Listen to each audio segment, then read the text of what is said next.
জনকল্যাণকারী budget পেশের জন্য মোদী সরকারকে ধন্যবাদ জানিয়ে ৫৭ যুবরাজনগর মণ্ডলের উদ্যোগে বিশাল জনসভা অনুষ্ঠিত হয়। বিকশিত ভারতের বিকশিত বাজেট পেশের জন্য মোদী সরকারকে ধন্যবাদ জানিয়ে আয়োজিত বিশাল জনসভায় উপস্থিত ছিলেন প্রদেশ যুবরাজনগর বিধানসভা কেন্দ্রের প্রাক্তন বিধায়িকা মলিনা দেবনাথ, ভারতীয় জনতা পার্টির জেলা কমিটির সহসভাপতি জহর চক্রবর্তী, জেলা পরিষদের এগ্রি স্ট্যান্ডিং কমিটির চেয়ারম্যান নান্টু গোস্বামী, যুবরাজনগর ব্লকের চেয়ারম্যান অপর্ণা সিনহা দেবনাথ সহ অন্যান্য নেতৃত্বগণ। জনসভায় সভাপতিত্ব করেন কিরণ শঙ্কর দেবনাথ। শতাধিক কার্যকর্তা ও গ্রামবাসীরা উপস্থিত ছিলেন যুবরাজনগর মণ্ডল আয়োজিত জনসভায়।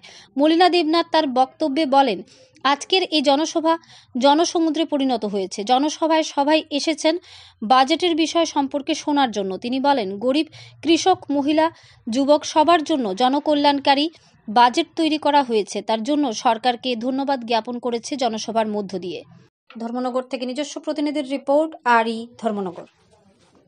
যুবরাজনগর মণ্ডলের যে জনসভা, সেই জনসভায় আজকে আমরা দেখতে পেলাম যে জনসমুদ্র হয়ে গেছে। এখানে মাঠ, পিছনের মাঠ, রাস্তার দুধারে সমস্ত মানুষেরা দাঁড়িয়ে আছেন।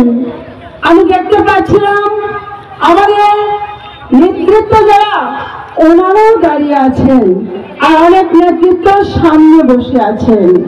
কতটুকু ভালোবাসা থাকলে পরে সবাই এখানে বসে রোদের মধ্যে আমরা প্রত্যেকের জন্য চেয়ারের ব্যবস্থা করতে পারিনি, কিন্তু আপনারা সবাই আমাদেরকে সহযোগিতা করেছেন।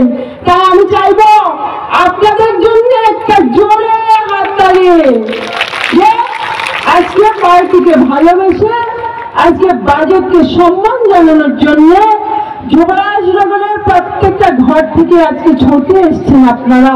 আপনাদের সকলকে অনেক অনেক প্রণাম, নমস্কার জ্ঞাপন করছি। আমরা এখানে যে সভা, সেই সভায় সভাপতিত্ব করছেন যুবরাজনগর মণ্ডলের নবনির্বাচিত তরুণ তুর্কি যুবক কিরণ শঙ্কর দেবনাথ মহাশয়।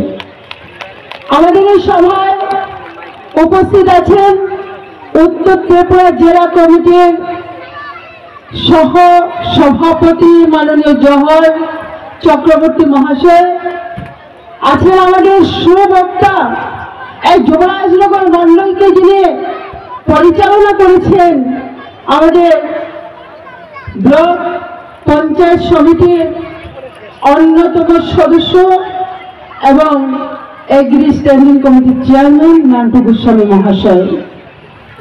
আজকে আমার ছোট বোন এই যুবরাজনগর ব্লকের চেয়ারম্যান, সকলে আদরণীয়, সব সময় যিনি সকলের সুখে দুঃখে ছুটে যান, এই যুবরাজনগর ব্লকের ডেভেলপমেন্টের জন্য কাজ করে চলছেন ক্রমাগত অপর্ণা সিংহ দেবনাথ মহোদয়া। এখানে উপস্থিত আছেন বড় অংশে আমার মায়েরা, আমার ভাইয়েরা, আমাদের জেলা কমিটির, মন্ডল কমিটির, মোর্চার সমস্ত নেতৃত্ব, ভূত সভাপতি, ভূত কমিটির পৃষ্ঠা প্রমুখ, সাধারণ সমর্থক থেকে সবাই আজকে এখানে আপনারা ছুটে এসছেন। আপনাদের সকলকে অনেক অনেক নমস্কার, অভিনন্দন এবং প্রণাম জ্ঞাপন করছি। আমরা জানি যে 2 তারিখ আমাদের অর্থমন্ত্রী মাননীয় নির্মলা সীতারামনজি আমাদের বাজেট পেশ করেছেন, আর সেই বাজেটে আমাদের জন্য, মাদের জন্য, কৃষকদের জন্য, যুবকদের জন্য, গরিবদের জন্য কি আছে, কি আছে সে বাজেটে, সেটা শোনার জন্য আপনার দীর্ঘক্ষণ ধরে অপেক্ষা করে বসে আছেন। আমরা বিগত সময় বাজেটকে দেখেছি, কিন্তু আমরা কি দেখছি, প্রতিটা বছর সে বাজেটের টাকার পরিমাণকে বাড়িয়ে দেওয়া হয়েছে। আমাদের প্রত্যেকটা জায়গায় সবচেয়ে বেশি এই বাজেটে যাকে গুরুত্ব দেওয়া হয়েছে সে হচ্ছে আমাদের গরিব অংশের মানুষ যারা। এই বাজেটকে 4 ভাগে ভাগ করা হয়েছে। যারা গরিব তাদেরকে সবচেয়ে বেশি প্রায়োরিটি দেওয়া হয়েছে। আর কাকে প্রায়োরিটি দেওয়া হয়েছে?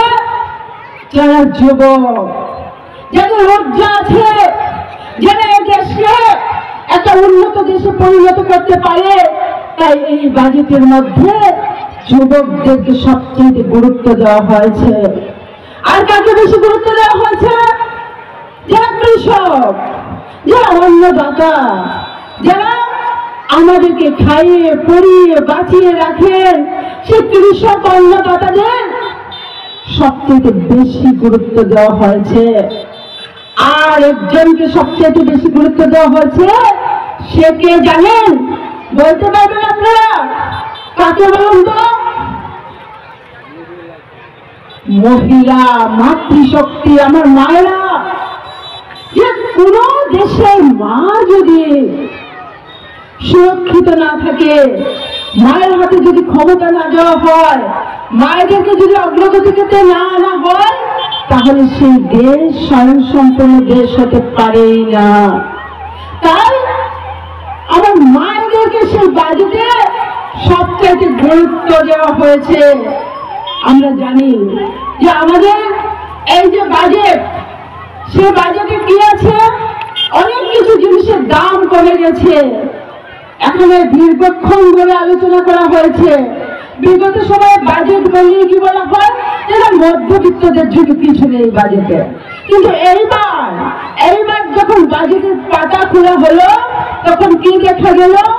গরিবের সঙ্গে সঙ্গে যারা 12 লক্ষ টাকা পর্যন্ত বছরে ইনকাম করেন, সেই সমস্ত মানুষ, সবচেয়ে বেশি মানুষ তো তারাই। এর নিচে যারা ইনকাম আছে, তাদের প্রত্যেকের ট্যাক্স ফ্রি করে দেওয়া হয়েছে। শুধু তাই নয় বন্ধুরা, যে এই বাজেটে আমাদের দিদি যারা আছেন, মহিলা যারা আছেন, সদ্য মা হওয়া থেকে শুরু করে যারা অগ্রগতিতে আসতে চান, তাদেরকে নিয়েও সেই বাজেটে কথা বলা হয়েছে। কি যে 5 লক্ষ মহিলার জন্য নতুন প্রকল্প তৈরি করা হয়েছে।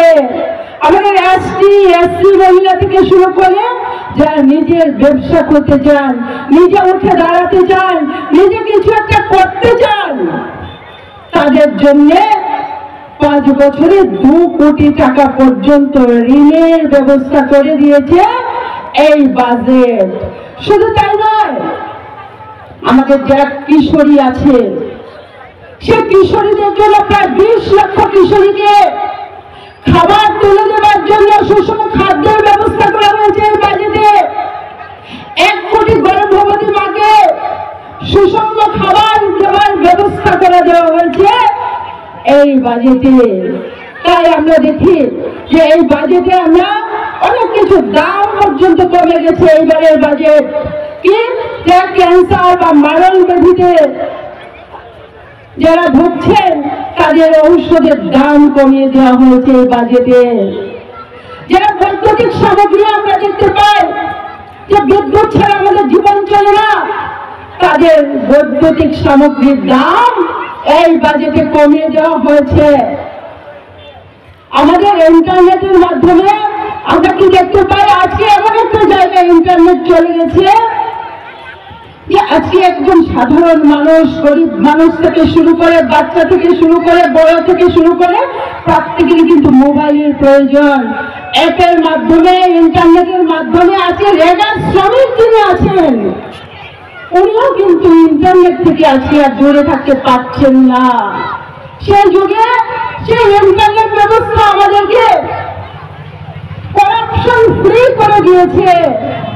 যদি বলেন কিভাবে করাপশন ফ্রি করেছে, তাহলে আমরা দেখতে পাই কি যে আজকে ঘরের টাকা ইন্টারনেটের মাধ্যমে আপনার ব্যাংক অ্যাকাউন্টে ঢুকে যাচ্ছে। আপনার স্টাইপেন্ড, আপনার ছেলে মেয়েদের স্টাইপেন্ড ইন্টারনেটের মাধ্যমে ব্যাংক অ্যাকাউন্টে ঢুকে যাচ্ছে। আপনার বেনিফিশিয়ারি চলে যাচ্ছে। মাঝখানে কেউ নেই, দালাল চক্র কেউ নেই, কেউ আপনার টাকা একটা কানাকড়িতেও হাত লাগাতে পারবে না। আর সেই ইন্টারনেটের মাধ্যমে আজকে আমরা কি দেখতে পাই? Mobile phone, LED TV, electric গাড়ি, ব্যাটারির দাম সমস্ত কিছুতে কমিয়ে দেওয়া হয়েছে। জুতা, বেল্ট, ব্যাগ এসব নিয়ে যারা কাজ করুন সেসব জিনিসের দাম কমিয়ে দেওয়া হয়েছে। দেশে যারা পোশাক তৈরি করেন, দেশীয় কাপড় চোপড়, সেইখানেও সেই দাম হ্রাস করে দেওয়া হয়েছে। আর আমাদের যারা সিনিয়র সিটিজেন আছেন, যারা বয়স্করা আছেন, যারা কি করেন যে কিছু ফিক্সড ডিপোজিট রাখেন, কিছু টাকা রাখেন, বয়স্ক সময়ে সেখান থেকে সে ফিক্সড যে সুদটুকু আসে সেটা দিয়ে তাদের পরিবার চালান কিংবা নিজেরা চলেন বা ওষুধপত্র খান, তাদের জন্য 50,000 টাকা থেকে 1 লক্ষ টাকাতে নিয়ে যাওয়া হয়েছে।